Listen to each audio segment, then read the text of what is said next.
Doctor কেরামত আলী সহ চাঁপাইনবাবগঞ্জের 3টি আসনে বিপুল ভোটের ব্যবধানে দাঁড়িপাল্লাকে বিজয় করার জন্য তারা ঐক্যবদ্ধ হয়েছে। আর এতেই মাথা নষ্ট হয়েছে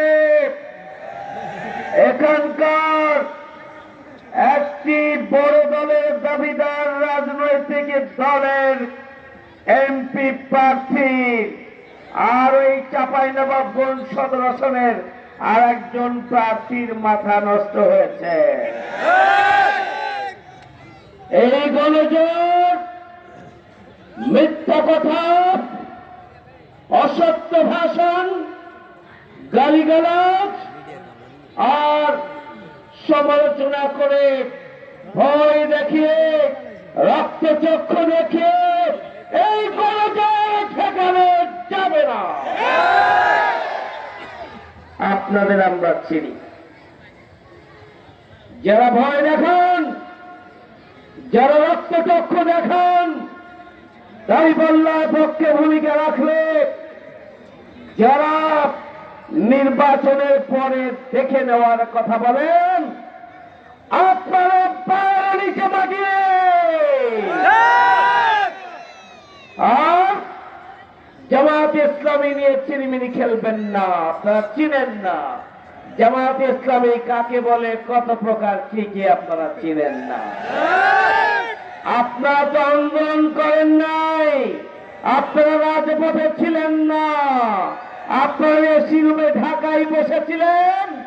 বাংলাদেশের সরকার বিরোধী আন্দোলনে বিগত 17.5 বছরে এই সমস্ত নেতৃত্বের কারো টিকটি পর্যন্ত দেখা যায় না। আর তারা নয়লা ভাঙ্গার একজন গডফাদারকে দিয়ে সন্ত্রাসী কার্যক্রম পরিচালনা করবেন, আর রানীহাটি ইউনিয়নে একজন গডফাদারকে লেলিয়ে দেবেন। সাবধান হয়ে যান। দাঁড়িপাল্লার পক্ষে ভোটারদের দিকে যদি আপনার চোখ পড়ে, সেই চোখ আপনি ফিরিয়ে নেবেন। আমরা বাংলাদেশ থেকে আমাদেরকে নিঃশেষ করতে দিতে দেওয়া হয়েছিল। আমাদের 11 জন শীর্ষ নেতাকে হত্যা করা হয়েছে, 500 নেতা কর্মীকে গুম করা হয়েছে, শীর্ষ নেতৃবৃন্দের সন্তানদেরকে গুম করা হয়েছে, 20,000-এর অধিক মিথ্যা মামলা দিয়ে আমাদের লক্ষ লক্ষ নেতা কর্মীকে ঘর ছাড়া, বাড়ি ছাড়া করা হয়েছিল, ব্যবসা ছাড়া, চাকরি ছাড়া করা হয়েছিল। খোলা আকাশের নিচে লক্ষ লক্ষ নেতা কর্মী মানবেতর জীবন যাপন করেছেন। জেলের মধ্যে লক্ষ লক্ষ নেতা কর্মী মানবেতর জীবন যাপন করেছেন। আমাদের জামাত ইসলামীকে নিষিদ্ধ করা হয়েছিল, প্রতিজ্ঞা নেওয়া হয়েছিল, জামাত ইসলামীর নিবন্ধন করে নেওয়া হয়েছিল, কেন্দ্রীয় অফিস থেকে শুরু করে একটা ওয়ার্ড অফিস পর্যন্ত বন্ধ করে দেওয়া হয়েছিল। জামাত ইসলামীকে নিশ্চিহ্ন করা যায়নি। সুতরাং চুনোপুটি যারা কুয়ার মধ্যে লাফালাফি করেন,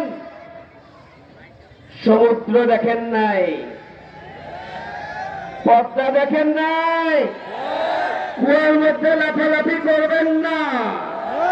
আপনাদের লাফালাফি বন্ধ করার জন্য একটা ঘোষণাই যথেষ্ট, কিন্তু আমরা সেই ঘোষণা দিতে চাই না। সংগ্রামী ভাই বন্ধুগণ, আমাদেরকে যারা শেষ করতে চেয়েছিল, আমরা কি শেষ হয়েছি? আমরা ফুলে ফলে সুশোভিত হয়ে আমাদের অস্তিত্বের নয়, আগামী দিনে বাংলাদেশের ক্ষমতার মস্তদে যাওয়ার জানান দিচ্ছি। কোনটা? সুতরাং এই সমস্ত কুয়ার ব্যাংকদেরকে বলবো, আস্তে করে চুপ হয়ে যান। আমাদের কোন ভোটারদের দিকে পাকা চোখ দেখাবেন না, রক্তচক্ষু দেখাবেন না, হুমকি দেবেন না। আমরা হুমকিকে থানায় পরোয়া করি। আপনারা কারা? আপনি কে? কোথায় আপনার শক্তির উৎস? কোথা থেকে এসেছেন আপনি?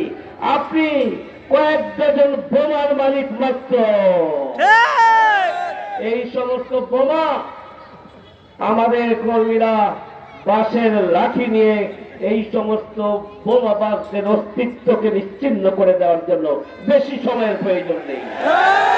আমরা সন্ত্রাসের রাজনীতিতে বিশ্বাস করি না, আমরা সংঘাতের রাজনীতিতে বিশ্বাস করি না, আমরা আইন হাতে তুলে নিতে চাই না, আমরা প্রতিশোধের রাজনীতি করতে চাই না।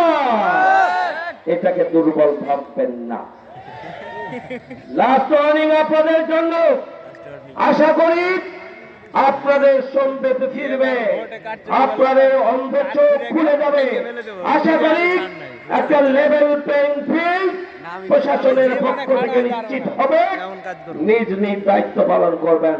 আপনি আপনার দলের পক্ষে কথা বলুন, সন্ত্রাসী চেহারা নিয়ে নয়।